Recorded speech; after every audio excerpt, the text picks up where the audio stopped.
Thank you so much for clicking on my video, and if you're returning, welcome back to my channel. Today, for our royal review, we're going to be taking a look at the Netflix docuseries Harry and Meghan Volume 1.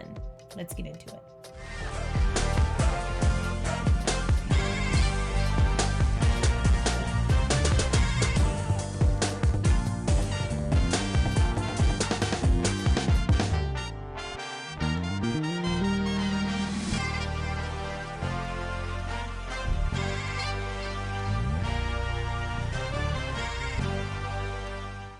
Once again, thank you so much for clicking on my video. If you have not already, feel free to go ahead and like this video, subscribe to my channel, and turn on that notification bell.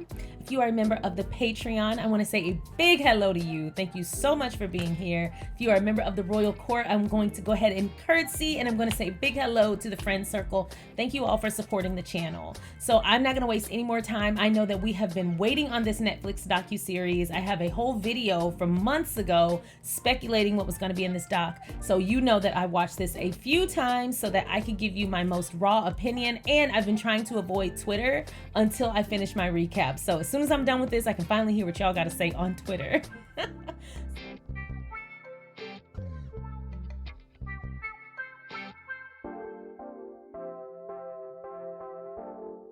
Episode 1, we open right on up with Harry doing a vlog, not like a published vlog, but a video diary to document that time in their life. And it's good that they did. And I feel like even if you're not a celebrity or a member of the royal family or anything like that, you should still try and document these little pieces of time because they go so fast. And you see with them, it came in handy because they get to look back and see their kids literally growing up in front of them. So they kind of start us off with Harry being very raw in this vlog and talking about just completing the last set of royal appearances and duties before they finished and they were officially okay to step away. This was March of 2020 when they went back for their few engagements and then they were done. They fulfilled their obligation, and he looked like he was shrouded in relief in that vlog. I mean, it was palpable through the screen. But they did complete their final engagements when she served us not one, not two, but 3 extremely fierce looks. So we start off right off the bat with the producer showing Harry and Meghan a clip from a very old interview that Meghan had done in 2015, October of 2015. And they asked her a series of questions. They asked her, who's your favorite female character on TV? She said Olivia Pope. They asked her a couple of other questions, and then they asked her, okay, William or Harry? And she's like, I don't know.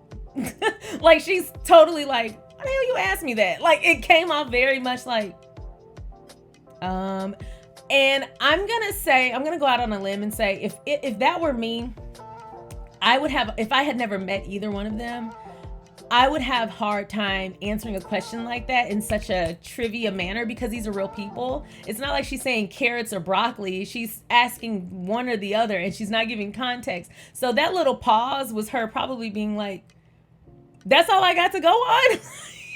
But she said Harry. And he was like, oh, great. She was like, sure, Harry. But he did say that was a testament to her not knowing that much about him before they met, which we talked about in a few of my videos already, that it is possible to know who someone is and possible to even know their title or what they may do without knowing them. And that was a testament to that. And now I know it wasn't intended to be that way, but when I saw that part, I was like, not us opening the documentary with a little shade. She never would have picked you. So the little bitterness is that's probably why he may have seen that. We didn't know all this time. He saw that little interview and was like, You get to see snapshots and these very sweet moments of their really beautiful family time. They are both very dedicated, and it comes through. It definitely reads through the screen. Seeing them all together and seeing how happy and peaceful they are, that makes me happy, because when you see someone go through such tough times so publicly, you know, like the worst case scenarios that have happened, you do worry, like, I wonder what their state of mind is. Seeing them hearing them talk about it in interviews and hearing other people talk about them in observation is very different than actually seeing it with my own eyes that they are at peace. That makes me very happy, and I'm glad they let us in. Again, they don't have to. I'm so glad they chose to let us in. That was really nice to see. We get to talk about Meghan's pre-Harry life, and she was living her best life and doing her single girl summer thing. She had a great job. She had a group of friends. She had a great relationship with her family. She was traveling. She was doing her philanthropy stuff. She was enjoying her job. She was doing her blog. She was just living out loud, and we got to see a lot of that. A lot of us knew about it already. I didn't know to that extent, but I did know of the TIG, but I didn't know to that extent. But it looked like she was just truly happy, and they continued to stress throughout the doc that Meghan was very happy already before she met Harry. That's important to note, because one of the narratives that's out there is that she was looking to be saved or looking for fame or needing someone to complete her, and that this was more so a I'm using him situation versus them just naturally being mutually compatible and simply falling in love. And it was great to see that in our face to close out that argument. The purpose of the doc is to get their truth out there and to share their experience with the world from their own perspective. And that's a beautiful goal. However, my feeling is that the whole doc, I'm just checking off these false narratives that we keep hearing, just checking them off one by one. So we find out how their first meeting happened. Now, if you've ever watched my channel before, which I know I have a lot of new subscribers recently, so welcome. Feel free to check out my royal reviews from the rest of the year. I have reviewed all 3 Lifetime movies only on the basis of the film, not on validity, because I know that they have creative license, so I only reviewed the films, not compare and contrast the truth versus the narrative created. However, in the movie, it depicts them meeting based on like Harry's on a red carpet and just randomly his publicist is like, hey, I got a girl for you. But we find out here that Harry actually facilitated this. Yes, they met through friends, but he saw her on a mutual friend's Instagram using the Snapchat dog filter. And so that, if you had told me that, I would have been like, here y'all go. Like, I just would not have believed that. So I was like, they are just like us, just doing ratchet shit. But I want to know, do you know how hot and beautiful you have to be to catch the eye of someone with a dog nose on your face? Mama literally had a mask on, and he said, I feel the beauty coming through this picture. Like, you have to be very fierce to get your point across with dog ears and a nose and a snout. So I thought that was a really sweet story. He asked his friend to kind of facilitate a meeting. The friend went between them, introduced them, they started talking, and they went on a date. Now, another thing that was actually true from the movie that I can't remember, but I think I actually called BS on it, and I was wrong. The movie was right. Harry was late to their first meeting, but it wasn't for the reasons the movie depicted. The movie depicted it as him just being like unenthused and being like, oh, fine, I'll do it, but I don't really see this going anywhere. But actually, he was really eager to get there. He got stuck in traffic, and the whole time he was texting her to let her know that I'm running late, but I will be there soon.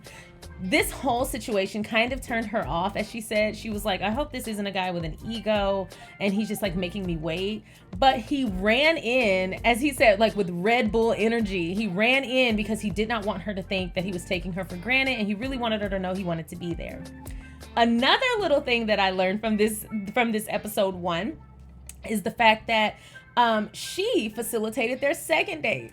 She had to leave in 2 days, and she was like, I want to see him again. So she just reached out to him. She texted him and was like, hey, I want to see you again. Are you free tonight? And it was very bold, and they met. And they had such a great time. They took a picture to capture the moment. You know what kind of energy you have to want to just simply take a picture with a virtual stranger because y'all have so much chemistry? Who to be a fly in the room of that steamy dinner? So then we get more glimpses of Harry just talking about like what attracted him to Meghan and how he He knew that she was the one. Like, he knew right away. He said that a few times. I really do believe him. He just knew. And he said the difference between him and some others in the royal family is that he wasn't looking for a woman he could mold. He wanted what the heart wanted. He was a heart-centered person. He is a heart-centered person. And he said, you know, I lead with my heart. I am my mother's son. She led with her heart, and she made decisions based on her heart. And so we then get snapshots of Diana, and we see basically them trying to live a normal life and the struggles that they went through with kind of facilitating privacy versus giving the royal rota what they wanted and what they needed to keep that contract alive, but also essentially living in a fishbowl because of it. And it's kind of a double-edged sword. You're damned if you do and you're damned if you don't, but we did see the toll that it took on her. Now, my personal opinion, first of all, Diana was the most charismatic member of the royal family. And obviously we have talked about at length how that affected Charles and aided in his behavior and his treatment of Diana, because in my opinion, he felt emasculated, and that's really sad and pathetic. You should be a grown man, and you should be happy for your wife, and you should be the loudest person cheering for your spouse. I'm a firm believer in that. If your spouse is getting a win, you should be the first one jumping up and screaming and being happy for them. You should always uplift your spouse, and that goes both ways. One of the things that it brings to mind is that Diana was the most beautiful member of the royal family. She was the best one to look at, and she was the most charismatic. And in my opinion, that also aided in how they hounded her. She was easy on the eyes. She sold papers. She was interesting. She drew a crowd. And the rest of them can say all day, like, we deal with it. But y'all weren't dealing with it like that because y'all aren't that interesting. I'm just not trying to be a jerk about it. You weren't that interesting. And so then we see part 2 with now Meghan dealing with it, and now we know the why. So we get this really great insight into a ski trip that makes Harry's point to a T. As he and his cousins and his family are on a ski trip on holiday, and the palace set up a photo op and a little bit of a meet and greet with the photographers who were there, who were the traveling photographers, traveling paparazzi. And the kids look mortified. As an adult, when I looked at those children, now I know what each of these people looks like as an adult. But when I saw them, all I saw were kids, and I saw them in a very uncomfortable and unfair predicament. They all looked absolutely mortified. Harry looked despondent. William looked like, I'm tolerating this. This is my job. Like, William actually did look like he didn't like it, but he looked like this is a duty. Harry looked like he was checked out. Eugenie and Beatrice looked absolutely miserable. They were literally cringing like this. Like, they looked so unhappy. And I can't imagine as a parent knowing that this is something my kid has to do because of my baby daddy. Like, that's so uncomfortable. And I felt so much compassion. The kids are all eating at the lodge. The whole family's together. And photographers are still taking photos. And so Diana, in her snow boots, in her ski boots, marches through the lodge, right up to the photographers, which no doubt is probably the same group of multiple men. She marches right on up in her ski stuff, right out of that dinner table or that lunch table, and she's like, hey, I'm really needing to protect my kids. We've given you the shots. We really need our privacy right now. I would really appreciate you giving us some space. Like, she was like mama bear. We saw that lioness come right on out of her. It's really great to see that, but she shouldn't have had to be the one that did that.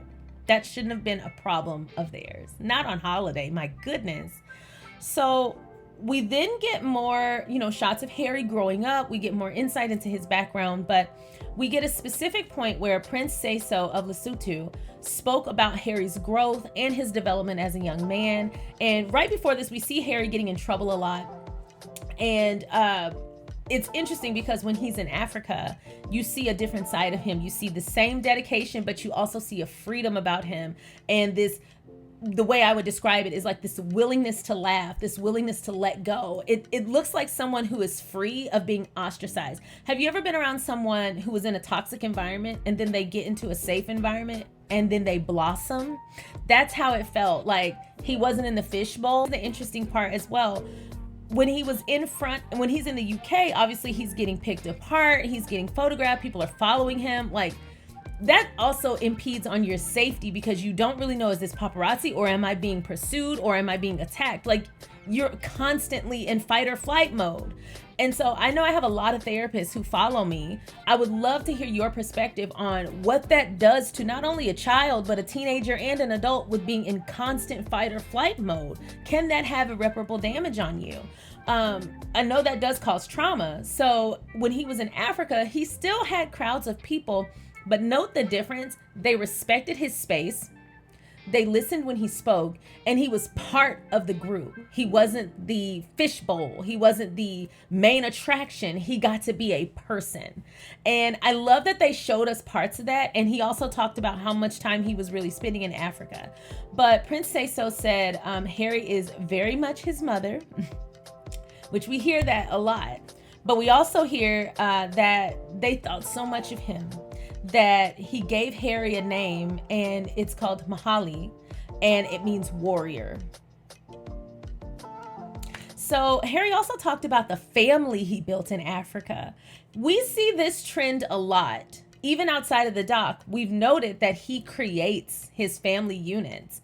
He doesn't necessarily just depend on his blood relatives. He creates family units that fit like who he is, not who he was born to be, but who he actually turns out to be. So let's review a few quotes from episode 1.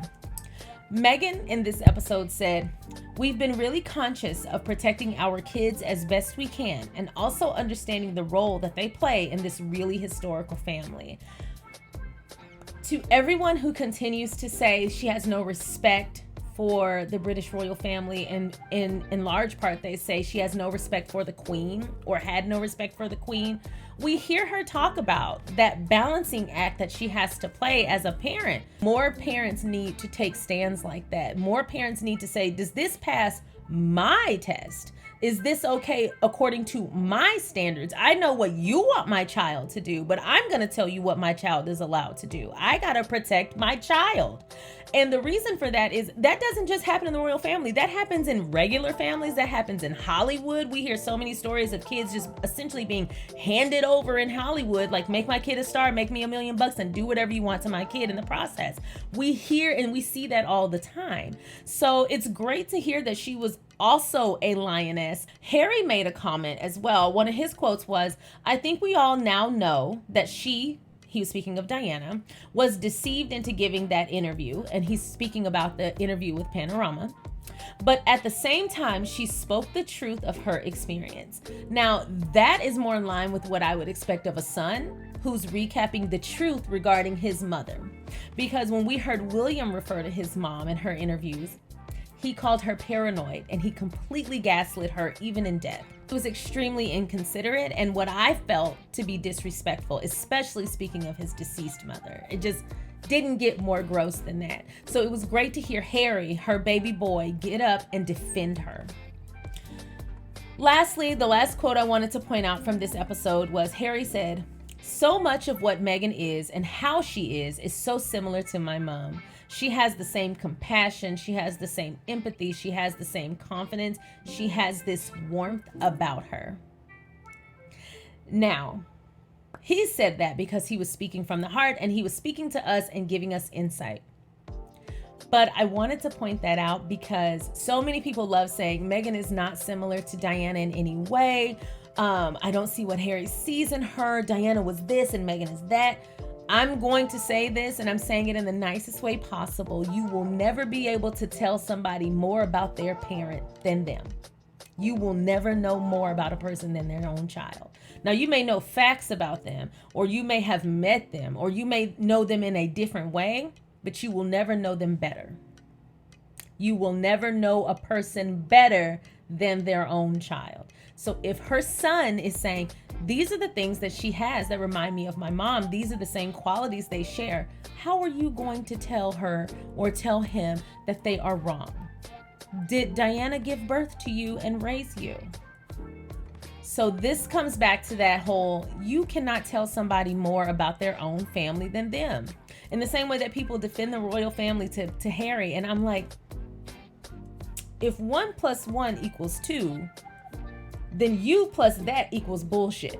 You can't make sense out of nonsense. If this man is telling you this is the experience I had in my family, how are you gonna tell him, no, it's not? No, I wasn't there. No, I don't know any of these people in real life, but I know you lying. You don't feel stupid doing that? You don't feel crazy? Anyway, so we end episode 1 with the beginning of their relationship as it was getting serious, and then the moment the tabloids started getting a wind of it and the frenzy descending upon them. So episode 1 was kind of like catching us up, just a little bit of catch up with the ending of their royal duties, but also this is how they began, and this is a little bit of a backstory into who they are as people. And I think they did a great job just right out the gate, giving us that moment of being in the know.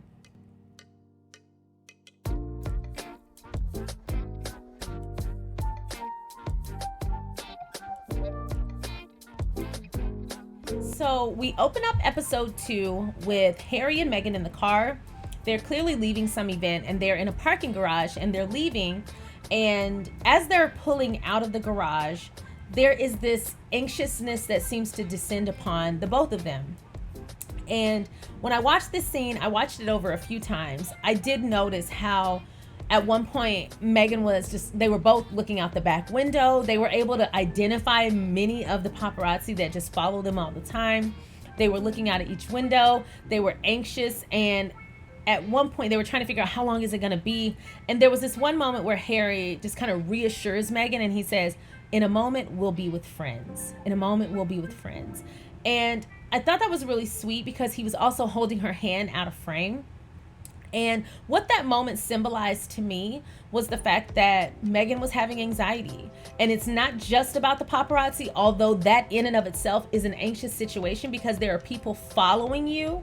In any situation, that's not normal. She even pointed that out. Under any other circumstances, 6 men following me all the time would be a cause for concern for police. However, because they knew who my boyfriend was, they just allowed it. And I was just forced to live that way. It wasn't until she got a death threat that they actually took action and got her security. But the simple fact of the matter is, when she was in the back of this car, we see this anxiousness begin, and we see how stressful it is. And it's not just about the paparazzi. She was also getting death threats.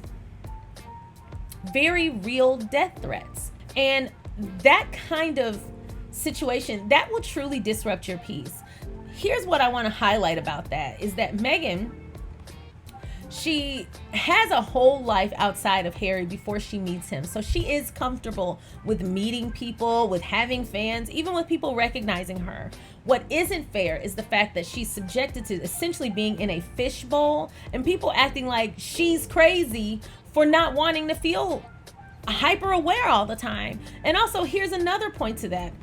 Being hyper aware all the time will give you anxiety. And as we saw in that scene, even though it was a very subtle scene, she wasn't freaking out. You could clearly see the anxiety starting to rev up because they're being followed.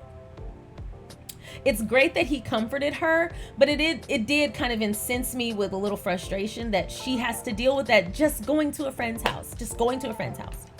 We then see Doria. I was so excited to see Doria make an appearance in episode 2. I've been ready to hear what she had to say for a long time. The only issue I have is that I didn't hear enough from her. I wanted to hear way more from Doria, but we still have episodes 4, 5, and 6 in volume 2, so I'm ready for it.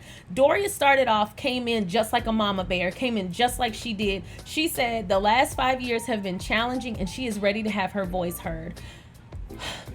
I love how protective Doria is over her daughter. Everybody deserves a mom who loves them, is happy to be a mom, and is fiercely protective of them. Everybody deserves that. So we see Doria mention that she would love to have gone back and been able to have a conversation with Meg about how the world treats Black people and biracial people. And here's why I want to take a little slight detour. There are biracial people, and then there are Black biracial people. Now, biracial people across the board have identity issues when it comes to aligning with one or the other or both of their cultures. There's usually some sort of issue with integrating and feeling like they belong. Black biracial people also have to deal with racism because they're Black. And so it is not the same. So I always try and identify that Meghan is Black biracial, not simply biracial, because one of her parents was Black. And To this, Meghan has mentioned a few times that she doesn't feel like she fit in. She didn't feel like she was white enough, and she didn't feel like she was black enough. And you'll hear this sentiment continue to be spoken about when it comes to biracial people. And I'm not biracial. I am fully black. Both my parents are black. And because I'm fair-skinned, I also get treated like that in a lot of spaces. I also get treated as if I don't belong, or if there's something wrong with me because I'm a little bit lighter. My problem is that I have a very black family. My family comes in all shades. Black families come in all shades. So it does frustrate me sometimes that people can be so short-sighted and assume I'm biracial when they know damn well I'm black. But to Meghan's point, she didn't feel like she fit in with either side. And this is something that I see a lot. And what often happens when biracial people speak about not feeling like they fit in with one or the other of their races, people will smack down their input or their experience by saying, but colorism happens and you benefit from colorism because you're lighter. I just want to remind people, because I have a lot of black subscribers, obviously because I'm black. I want to remind people, everyone has an experience. Everyone has a unique experience. 1. 2, the conversation about colorism and how damaging it is. Colorism is a byproduct of racism. Both of them are awful. Both of them are traumatizing, and both of them really do impede on our ability to not only integrate and have a great, healthy community, but also impedes on our peace, our happiness, opportunities, and our well-being. Both of them are really serious things. You can't have colorism without racism. So those conversations do need to happen, and those changes need to be made. That conversation needs to happen on its own. When someone is speaking about their traumatic experience, it's just not right to combat their experience with your experience because you feel like yours is worse. And yes, colorism is an awful thing. Again, we need to have those conversations, but we need to have those conversations in their own isolated time.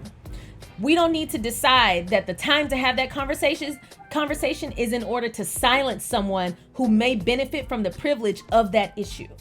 Because just because they benefit from the privilege of that specific issue doesn't mean they don't have any issues at all. And they deserve to be heard, and those things do deserve to be addressed. And I'm only saying that because it happens every damn time. Anytime a biracial person says, I didn't feel like I fit in with the white people, I didn't feel like I fit in with the black people, there is always some person that comes out of their ass and says, well, colorism, you benefit from colorism, so you don't have any problems. It's not fair. It's not right. Just because I can't identify with their issue, and just because I can identify areas of privilege that they have, doesn't mean that every time they speak about their experience, I get to swat down their trauma because I deem something else worse. Again, both conversations need to happen. They don't need to happen in order to silence the other. If someone is speaking about colorism, I don't want to hear a biracial person say, yeah, I get you don't get opportunities, and I get that you get treated with racism because you're more identifiable as black. I get it, but hold on. I don't get to fit in with the black people or the white people, so mine is worse. No, you don't get to do that either. There's room to bring all these issues to the forefront in their own conversations, and we should all listen, and we should all learn, and we should all be growing together. Just because you don't identify with someone's trauma doesn't mean you get to silence them. I actually stopped listening to one of my favorite podcasts because it seemed like one of the hosts of that podcast, she was just hell-bent on always not only targeting biracial people, but targeting light-skinned people. And I'm like, girl, I'm black. I am a black person. And not only am I dealing with racism, I'm also now dealing with you. You're also black. If anybody understands racism, it should be you, other black woman. I would assume that you wouldn't want to continue to perpetuate the same things we both go out in the world and experience. Yes, your experience is probably a great deal worse. But can we not focus inward and infight? Can we both focus out? I got your back, you got my back? That's not fair. It's not right. And I want all of us to recognize that we all have room to grow. I'm not saying that being biracial is worse than dealing with colorism, not by any means. Because colorism stops bags. Colorism is racism. It's racism. But so is dealing with the fact that your own cultures don't accept you. That is trauma. So let's not silence other people just because we don't identify with their pain. And so Doria says that she wishes she could go back and have that conversation with Meghan because Meghan has never been treated like a black woman until she got to the UK. And I can completely understand that. Whether or not she was going to encounter the same type of racism, I do think if there was awareness to be taught, it should have been taught. And I love the fact that Meghan grew up with experiencing both sides of her families and having a tolerance and also having the need to make change where it was needed as an activist. She didn't need to directly experience the injustices that her mom faced to recognize that that shit was wrong. And that's exactly what it's all about, is having empathy, even when you can't directly identify. So we also see this scene of Meghan buying flowers. Now here's the part that pissed me off. Meghan bought some flowers, and as she was leaving, she saw the same paparazzi that's always following her, and in an opportunity to try and make it as pleasant as possible and try and at least make it in some way a mutual exchange, she said, "Hi, stay warm." She was just polite to them. She was just polite. She didn't sit down and have a conversation. She didn't ask them their babies' names. She didn't take no pictures with them. She just said, "Stay warm." They turned her being nice to them into saying she was hungry for attention. She was literally damned if she did and damned if she didn't. So the paparazzi in Toronto were really going above and beyond to get photos of them, even to the point of being extremely toxic. They started knocking on her neighbors' doors, trying to ask where she was, trying to follow her, making it very hard for her to get to and from work. And at one point, they even had her neighbor, paid her neighbor to set up a streaming camera that faced into her backyard to live stream what she was doing. As someone who values my privacy, that would have driven me nuts. That should be illegal. Like, you should not be allowed to do that. That is voyeurism. That is terrifying. And the neighbor should also be prosecuted for that shit. So they also talked about Meghan growing up. Her parents divorced when she was the age of 2, but Doria moved just a short while away, like 40 minutes away. And she, and with the help of her strong network of women, helped raise Meghan together. And I love that she did that. And it comes through. You can really tell that Meghan really does believe in women empowerment. And you can tell that that kind of background has completely transformed into how she does things now. Then we hear Meghan recount this experience where they're leaving this place where they went to see a concert. And she talks about how there was this woman who was taking a long time. And so Doria just simply honked her horn. And the woman called Doria the N-word. And so Doria did not escalate the situation. She did not act a fool in front of Meghan. But Meghan did say they didn't talk about it. But she said she just drove off. And the whole way home, they were silent. Doria handled it the right way, because you don't escalate things when they're in that way, when that's happening to you, especially in front of your child. But I don't have a kid, and the son that I do have, my schnauzer, is in the living room. I'm also not royal, so I don't have to handle this in the way that Doria did, and I don't have to be classy about it. But whoever you were, you stank hoe wench who called Queen Doria the N-word, just know you aren't even worth the gum that's on the bottom of her cheapest shoe. The shoe she wear to run to the store right quick. The shoe she wear to just grab some gas before tomorrow. The shoe she wear to check the mail. You aren't even worth the gum on the bottom of that shoe. The shoe she probably scraped on the porch before she walked back in the house. Just know that you are a stank hoe. You are trash. And if you ever watch this documentary, I hope you hang your head so low your neck cracks. I hope you know every day that you are trash. And I won't even isolate it to the woman who was talking to Queen Doria. I'll say any of you out there, if you happen to come across my page, hopefully you feel uncomfortable every time you see my black ass get up here. But I hope you know that if you call someone the N-word or are racist in any way, you are a piece of shit. You deserve the absolute worst in this life, and you're gonna go to hell. You're going straight to hell. The devil loves racists. Go an eternal pit of fire. We then see Harry talk about when he went to the royal family and kind of just discuss how difficult things were getting for Meghan, and they kind of just brushed him off. They were like, well, all the wives go through that. It's like a rite of passage. And so Harry said, yeah, but there's discomfort, there's toxicity, there's all of this drama, there's scrutiny, and then there's racism.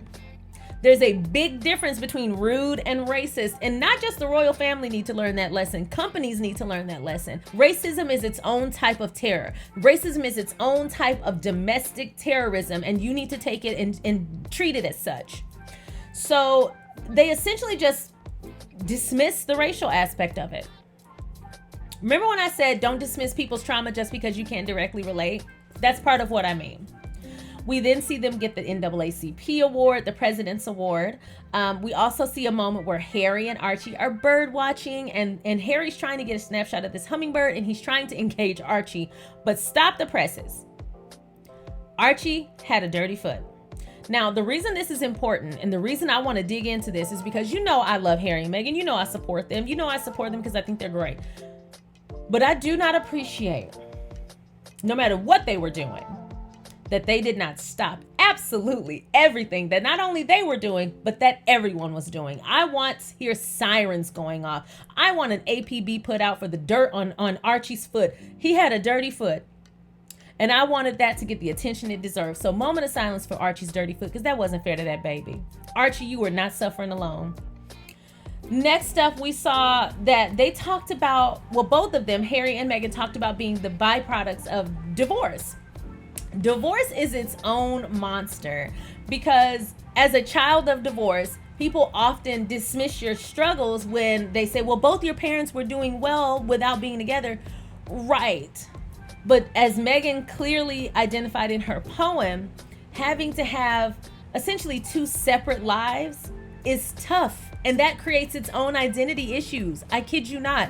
Not only that, Meghan's parents co-parented. Those of us who had parents who did not co-parent, that is its own type of trauma. And then you couple that on top of one of your parents moving on, having other children, and just like building a whole different life where they didn't divorce their child's parent, and essentially saying, well, I didn't get it right with you, but aren't you glad I got it right with this kid? And so divorce is tricky. Divorce is tough on kids. People are so wrapped up a lot of times in their own emotion. And a lot of times, as Harry pointed out, the competition between house, you got to play it safe, or you always feel like if I say the wrong thing, they're going to get mad and argue. When I got out of my childhood, I never grieved losing my childhood because when I grew up, I said, finally, I don't have to deal with this. I was so ready to grow up so that I wasn't subject to what I went through with my parents' divorce. And so divorce is hard. Divorce is really hard. Ask my therapist. And so then we hear Meghan talk about Will and Kate, meeting them for the first time. And she met them. She was just so like, she just didn't understand how serious things were over there with protocol. She said that the formality we see is also the same formality behind closed doors. And she even said that she is a hugger, and she hugged both Will and Kate, and it was jarring, as it is for anybody in the UK. But just keep in mind, she has a very close relationship with Eugenie and Jack Brooksbank. So I don't think that's a UK thing. I think that's an asshole thing. Also, Meghan is really classy, and I don't think she's gonna say too much because she doesn't want to deride people. Even when she's speaking on her own behalf, if she says anything that's a little bit too colorful, they're going to rip her apart, call her a liar, and completely undermine her, the critics. So she said it in a way that could translate well, but she said it was jarring and there's a formality to it. And she even described, like, after being out of the presence of the royal family, shutting the door and being like, whew. So I personally feel like when she met them, they were assholes. That's what I took from that. Next, we heard about Nick Collins. Now, Nick Collins is Meghan's former agent, and he's talking about just essentially trying to help her grow her career, but she's a biracial woman, and how, again, she doesn't fit into a box. But something he says just kind of made me laugh. We really do live in two different Americas, because he said that he never realized Meghan was biracial. He said he thought she was just sun-kissed, which is a tan white woman. And I feel like every black person who ever looked at Meghan knew she was biracial or just black. Meghan looks like a black woman. Meghan looks like a light-skinned black woman. She looks like a biracial woman. But as a white man, he couldn't see her biracial. He could, you know, when they say they don't see color, that's probably what they mean. That is probably exactly why they say their weird shit. I don't see color. Bitch, I'm not invisible. He probably couldn't couldn't see Meghan because she had a little bit of color to her. But he said he thought she was white. And I cackled. There's no freaking way. Meghan looks like a bright-skinned black woman. But I feel like every black person looked at Meghan and knew she was biracial or just a light-skinned black woman. I can't imagine looking at that woman and thinking she was all white. But if you thought that, please let me know, because I could be wrong, but my experience, I immediately knew Meghan was black or biracial. I just want to point out, black people know what it's like to be the only one in an environment. And I feel like damn near every black person, before we ever knew there was something wrong, I feel like almost every black person looked at that black woman or biracial woman go into that all white, archaic, ancient institution and say a little prayer for her, because we knew it was about to be some bullshit. I feel like all of us knew something was gonna come from that. I think we all just were like, they're gonna treat that woman terribly. Hopefully they don't, but I'm expecting the worst and hoping for the best. I think all of us kind of just were like, we can't even be at the workplace in modern times and not be bothered. Can you imagine going into a place that has nothing but racist artwork and racist people? They didn't even have black people working there for the longest. For the majority of the time the institution has been in place, they didn't have black people working there. They're so racist that you can't even wash their clothes and clean their rooms. So we all just said a collective like, if that's what you want, sweetheart. Oh, that's good for you, baby. We gonna pray for you. But yes, it's great that, you know, the wave started to support Meghan and the Sussexes, absolutely. But I don't think that wasn't when most of us got a clue that something might not be quite right. I think damn near every black person saw Meghan going into that all white institution and just assumed it was gonna be some bullshit because we know what it is. That's just my opinion. But we then see the proposal. It was a very sweet and intimate proposal. And Harry made me feel less trashy for having these little electric candles all over my house, because I'm like, I should just get some real candles and put them in the glass jar because they just look so much more elegant. But I don't want to risk a fire. I am just terrified of having a fire. So I use electric candles, and so now I don't feel bad about it. Thank you, Harry. But the engagement was beautiful, and Guy was there. Guy got proposed to too, so he consented, and I'm so happy to see that they were happy together. They also talked about this very intimate engagement party that they had with their friends, where they all dressed up in onesies, and Harry and Meghan dressed up as penguins because penguins mate for life. Harry said, and he goes, "The one thing I've learned is that we don't see the world as it is, we see the world as we are." And I thought that was extremely profound, and great that he acknowledged that, because a lot of times people have a hard time seeing outside of their own experience. We also have a quote here from Meghan where she says, "At that point, I was still very much believing what I was being told, which was it will pass, it'll get better. It's just what they do right at the very beginning. This promise of once you're married, don't worry, it'll get better. Once they get used to you, it'll get better. Of course, it'll get better. But truth be told, no matter how hard I tried, no matter how good I was, no matter what I did, they were still gonna find a way to destroy me." This is something that we see with racists across the board. There is no reasoning with the unreasonable. There is no middle ground. You cannot find logic where there's someone who is illogical. Some things you just have to say, they're just stupid, and that's on them. But when their stupidity has the ability to override your peace, that's when it becomes a problem. When their racism is no longer a personal issue that they need to work out, but it's systemic, and it's now beginning to oppress you, and you're now unable to live life freely, and you're unable to have certain opportunities, and you're not being treated fairly, and you're being treated differently, and you're being oppressed, that's a problem. And that's something that people like to ignore when it comes to the conversation around racism. It's like, well, people were born in a different time. People just need to grow. Well, I don't want to be someone's kicking mule while they're trying to grow. I deserve a happy life too. So we end the episode right there with their engagement announcement. And now it's time for episode 3.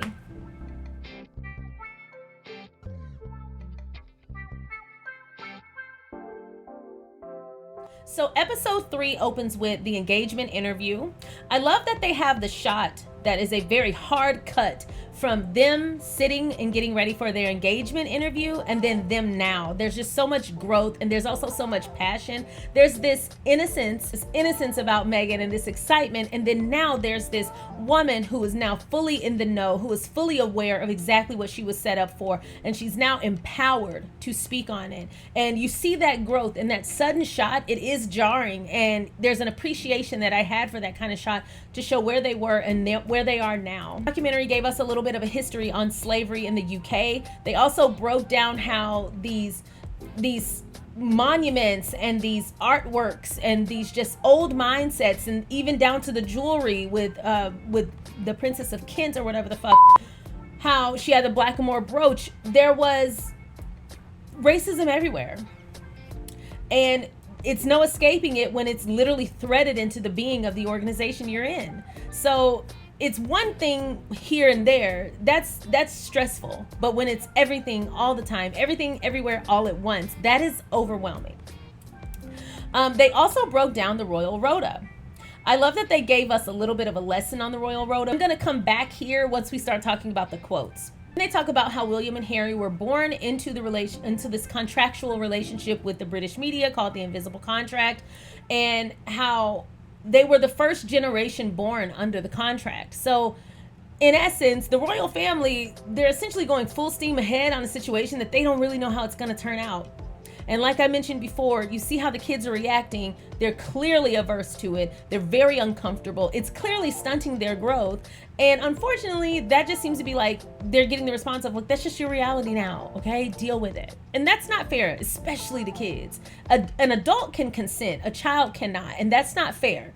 A child can never truly consent to anything, a full understanding of all the ramifications of whatever they're agreeing to. Kids don't have the foresight to do that and to assess things properly. So that's why they need protective parents around them to make those choices. To assume that a child and an organization, so to assume that a child is signing up for this invisible contract, I cannot control where I was born. That's just an excuse. And they know damn well they sound crazy forcing those kids to perform. They're not monkeys. Anyway, so again, they broke down the invisible contract, and at one point they were told, if you don't perform, you'll fall out of favor and negative coverage will befall you in the press. And so at one point Harry was asked, like, we don't feel like you're performing enough. You need to perform more for us. I didn't know it was down to the nitty gritty like that. I did not realize that it was that brazen. Who would be comfortable with being told to perform? Anyway, Doria then recalled a story of a paparazzi like following her around all the time, but then she also said one pulled up next to her at a stoplight and basically said, do you know you could get paid a lot of money for selling your story? Her response was, this is my child. I have nothing to say. A mother. That is in stark contrast to Thomas's ass, because I know a lot of parents who would have been like, girl, get this money. I know a lot of people who would have been like, financial means override the needs and the health of the child. Even when the child is an adult, I am a mother first. I am protective of my child first. I will protect my child before I'm willing to please you and entertain you and give in to you. We need more protective parents. Bring protective parents back. And get to a point where Meghan says she believes the media wanted her black side to be the side that acted out. Those weren't the words she used, but she mentioned that they essentially wanted that side to act out, but it was the other side, and the way she described it was the other side acted differently. I was like, that little stretch of silence said a lot, ma'am. You can do more with silence than you can ever do with words.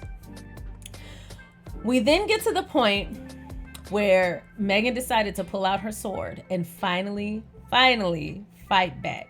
But she didn't fight fire with fire. She fought fire with water, doused all that bullshit with nothing but the truth.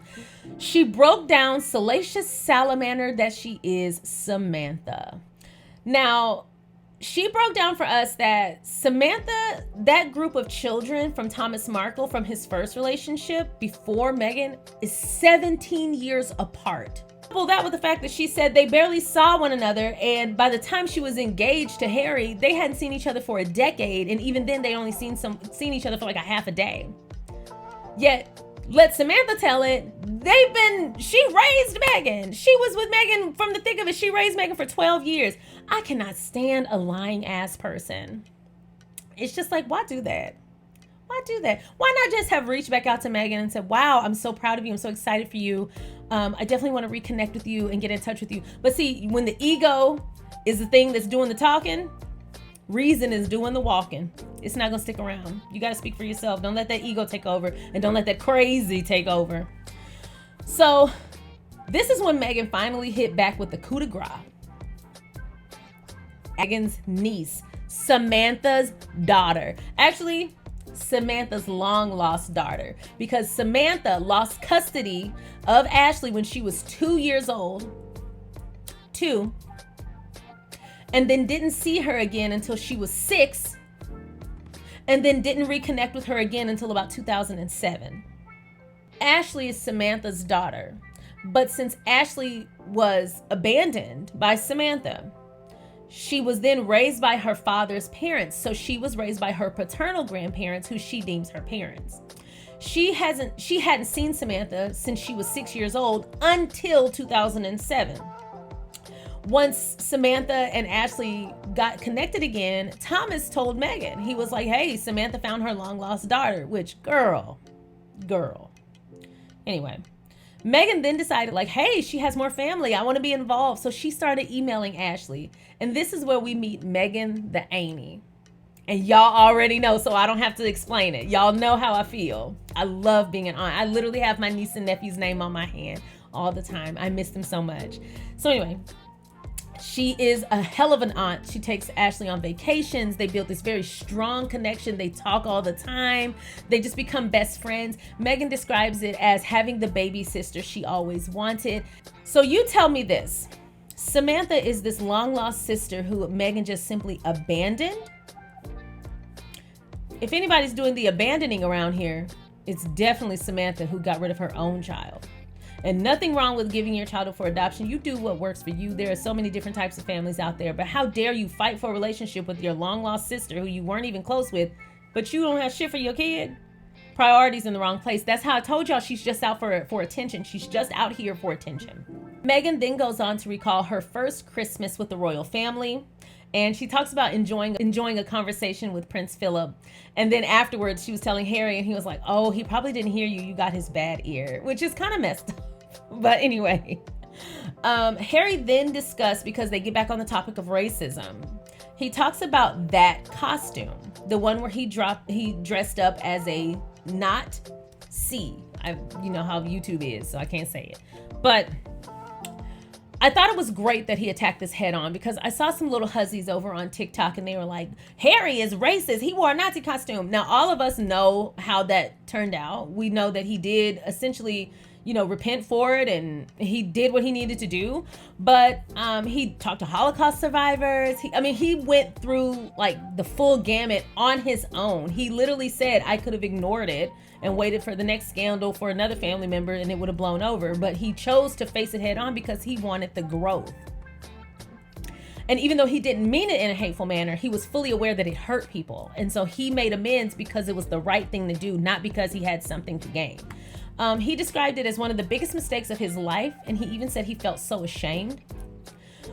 They then get onto this conversation about Meghan's wardrobe. So they said that I always liked Meghan's style, and I define her style when she first entered the royal family up until now as these different eras. You can see the more comfort she got, or the more empowered she started to feel, and the more she decided to take her power back, you see her fashion slowly evolve. But I liked all the eras. She can make anything look good. So even when she was trying to neutralize herself with these beiges and these neutral colors, you still stood out. When you have that je ne sais quoi, when you have that star power, when you have charisma, you could be in a brown paper bag and you are showing up these bitches. So Meghan, you're gonna have a hard life if you're trying to neutralize yourself ever again, because you can't do it. You've got the star power. Step into it. Meghan chose to wear more neutral tones because she couldn't wear the same color as the more senior royals of the family. So to avoid any of that happening and any overlap, she just wore neutral colors, white and beige and creams and pinks and blushes to blend in. And let me just tell you this, on her skin tone, she was radiant. She still stood out. Then we get over to Doria, who noted how stunned she was when she found out that Thomas was joining the tabloid fodder. And she said that, in her opinion, that's not what you do. That's not parenting. Back to this original point. She is very well aware of her role in the situation. So a lot of parents would have tried to get that fame for themselves. I just talked to them because of this, and I just wanted to do. She is fully aware of, my job is to protect my child. No amount of money and fame can take the place of that. That is a mother. Bring back parents who like being parents. Then there was this discussion about the heart attack scandal and just essentially Thomas acting out overall. And when he claimed to have had a heart attack, he then ignored her calls. And then when he finally texted her back, it was very clear that someone had intercepted their communication because it wasn't his pattern. And I've had that happen to me before, so I know what that's like. It's jarring because you're like, okay, what done changed? And then he called her Meghan, and that's not what he calls her. He calls her Meg. So I wanted to bring up a few quotes from the episode.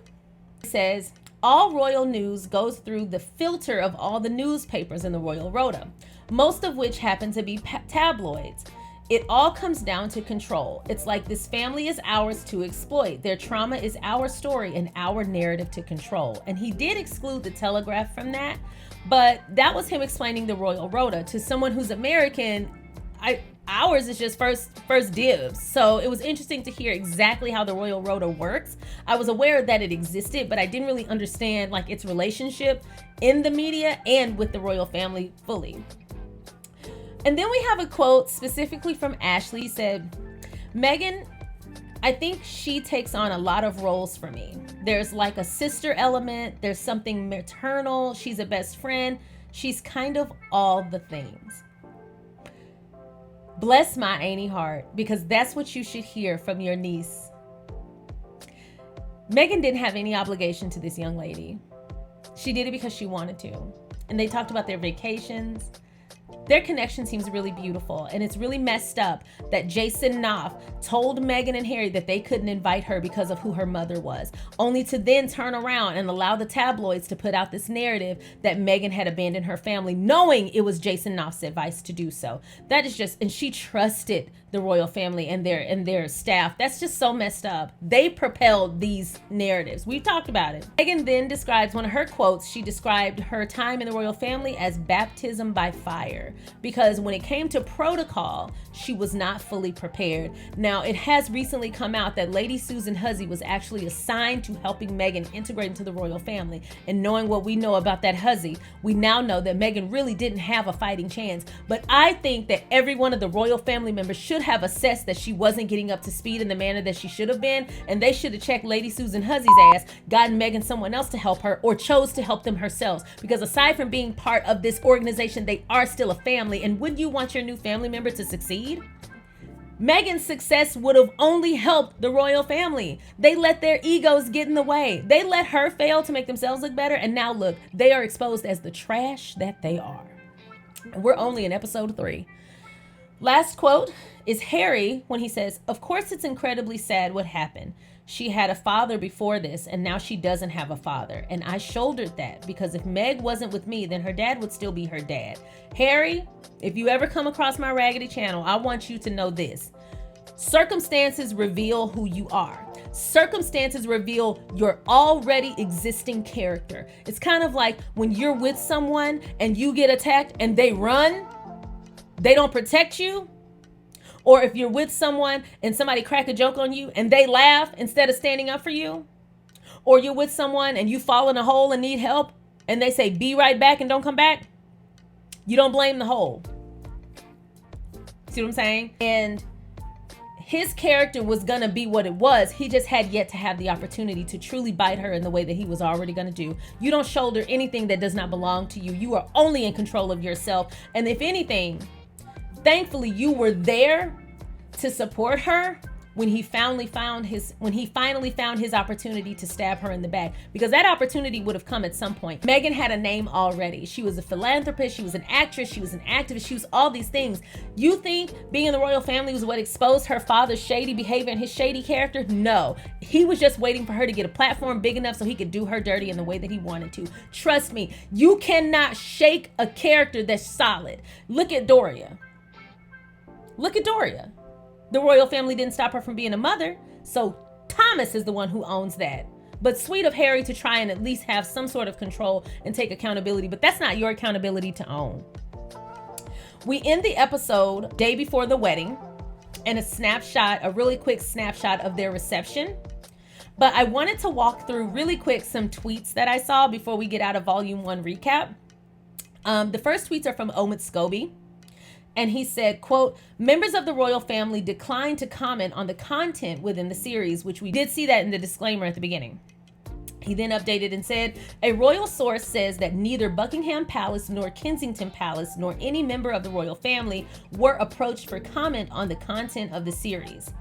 He then updated again and says, a source says Kensington Palace did receive a comment request, but from a third-party production company via a different unknown organization's email address. They contacted Archwell Productions and Netflix to try and verify, but received no response. I don't believe any of that. I don't believe any of that. You have the most access of anyone. All right, next tweet is from @Inanoshe. And they said, I love how Meghan and Harry cleared Thomas Markle and Samantha Markle on Harry and Meghan Netflix. Again, Doria Ragland is a mother, a true mother, 100%. Next tweet is from @JennySaysB. It still amazes me how royalists have spent the better part of the last 5 years talking shit about H&M and they didn't expect a clapback. Honey, they ain't no cowards like you know who. I love whoever that was because it sounds like me. And last tweet is from @MichelleGale1, and she says, this shows Meghan is an intelligent woman who has known her purpose since she was 11 years old. She has gone about that purpose with kindness and charm. What's to hate? Again, people who hate Meghan don't ever have a logical reason. We're going to continue to dissect the docuseries next week as well in different manners. So this time we looked at a full overview, but on our live stream on Monday, we are going to take a deeper dive and we're going to have an open discussion on the live stream, which I think will be a lot of fun. We will have segments to continue to own the conversation and keep us streamlined, but everyone is going to be engaged, and I hope that you're there and joining the live chat because I can't wait to hear your input. In the meantime, feel free to go ahead and like this video, subscribe to my channel, and turn on that notification bell. If you are interested in becoming a member, hit that join button, or if you want to get over on my Patreon where videos go up early, days at a time sometimes, go ahead and hit the link in the description box below and become a member of my Patreon. Once again, thank you so much for joining my channel. Thank you so much for being here and supporting me, and I will see you next time. Bye.